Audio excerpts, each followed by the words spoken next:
I get to coach with Sabrina. I'm on Caitlin Clark's in Indianapolis. I mean, what a great show. So we'll go out there and have some fun. Clark's team will take Sandy Brondello. The Fisa Collier's team will take Cheryl Reeve. Caitlin said no, thank you. Caitlin Clark just shook the WNBA to its core, trading her own coach, Live on Air, in the middle of the All-Star draft. But here's the kicker. This move broke all the rules, and the league had to invent a new one just for her. What pushed her to this point, and why is everyone saying this was more than a power move? Yesterday was the WNBA All-Star Game draft, and Caitlin Clark made history by becoming the first player in WNBA history to trade a coach. Buckle up, because this wasn't just about basketball, it was personal. Before we move on, I'd like to ask you a small favor. If you appreciate this content, please take a second to like this video and subscribe to the channel. Over 98% of you watch the videos without subscribing. It costs you nothing, but it makes a huge difference to us. So, did you click the subscribe button? Great, thank you so much. Now back to the video. Imagine this. You're dominating the league, breaking records, and packing arenas every time you step on the court. You're the name on everyone's lips, but instead of being celebrated, the people in charge keep sidelining you. That's exactly what Caitlin Clark has been dealing with, and it all came to a boiling point when the WNBA paired her with the one person she wanted nothing to do with. It all started with the Olympic roster announcement. Everyone expected Clark, arguably the most electrifying player in basketball, to be a shoo-in for Team USA. But when the roster dropped, her name was nowhere to be found, and the backlash was immediate. Fans called it a slap in the face, and questions started flying. Cheryl Reeve, the head coach of Team USA and one of the most powerful figures in the WNBA, acted like it was just a competitive decision. But that excuse didn't sit well with anyone.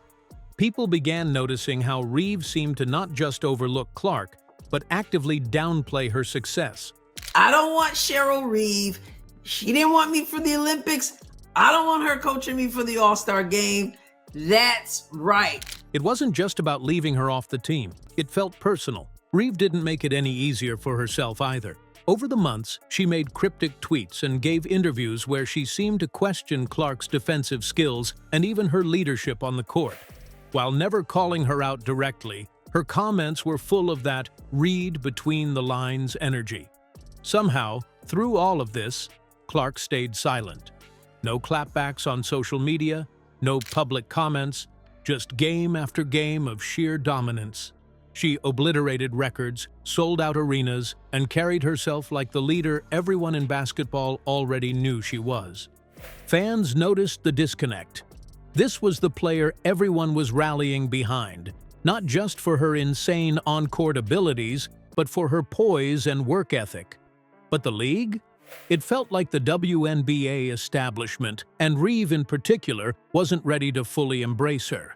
Then came the All-Star draft, and who gets assigned as Clark's coach? Cheryl Reeve. You know, the history between Cheryl Reeve and Caitlin Clark has not been the best one in the Cheryl Reeve department. Caitlin Clark made it her business to make Cheryl Reeve kick rocks. To fans, it felt like adding fuel to an already raging fire. What no one saw coming was just how Caitlin Clark was about to extinguish it. The All-Star draft was supposed to be a straightforward event. Pick the best players, assign the teams, and move on. Instead, it turned into a moment that will be talked about for years. On live TV, with every fan watching, Caitlin Clark shifted the balance of power in the WNBA. As Malika Andrews hosted the event and the teams were being built, Clark calmly interrupted the process. "I don't know if this is in the rules.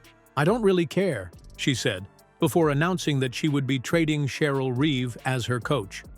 I don't know if this is in the rules. I don't really care. But I think we've already discussed we are going to trade coaches. The room went silent. Nobody expected her to make such a bold move, and the league was caught completely off guard. The drama of the moment wasn't just about the announcement, it was about what came next. Andrews, clearly surprised, scrambled to confirm whether this was actually allowed. Cameras tried to catch reactions from the players and coaches, but everyone seemed frozen, unsure of what to say. The WNBA had no precedent for something like this. Within minutes, after hurried discussions behind the scenes, the league made an announcement. Yes, the trade was approved. Clark's decision was officially recognized, and the rules were adjusted on the spot. Heard of a coach being traded in the All-Star game. This is something you're agreeing to, Fee. There's no terms to this deal. For Clark, this wasn't about being dramatic or grabbing attention. It was a message. After being underestimated and questioned for so long, she wasn't willing to let someone who had undermined her coach her team, even if it was just for the All-Star game. Instead, she chose Sandy Brondello, a coach who admired her leadership and understood her value. He's going to take her coach, Sandy Brondello. Let's get it. It's going to be amazing. Sorry, WNBA, if that's not in the rule. Clark's team will take Sandy Brondello. The Fisa Collier's team will take Cheryl Reeve. Caitlin said no, thank you. Brondello's reaction said it all. "This is awesome. I got traded as a coach. I get to coach Caitlin Clark and Sabrina Ionescu. What a great opportunity." I get to coach with Sabrina. I'm on Caitlin Clark's in Indianapolis. I mean, what a great show. So we'll go out there and have some fun. Sorry, ESPN, if that's not in the rules, but we just made it a rule. So Sandy Brondello, come on over. Whoa! Let's get to it. You can coach Sabrina. That excitement stood in sharp contrast to Reeve's demeanor, who had no choice but to hold her composure after such a public rejection. In that single moment, Clark didn't just switch coaches. She reshaped the conversation about respect and player power. They announced it? Yeah. That you got traded? Yeah. Oh, I gotta go look at all that. Traded. I have no idea what the teams are. Second time in history now. She's as a player. Fans erupted in support, and the league was forced to recognize her influence. This wasn't just a draft. It was a seismic shift. I agree with Cheryl. I agree with the trade. I love Cheryl. She's my coach here.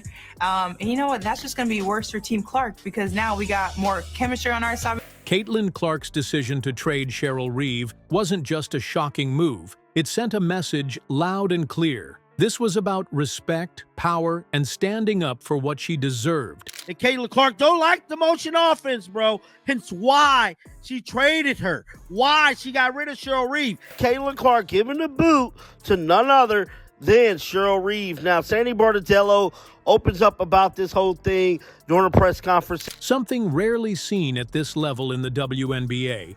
The league had no choice but to adapt, proving that Clark's influence goes far beyond her stat lines. As one source put it, she's not just changing the game on the court, she's changing the power structures around it. If this moment proved anything, it's that the future of women's basketball is in the hands of players like Clark.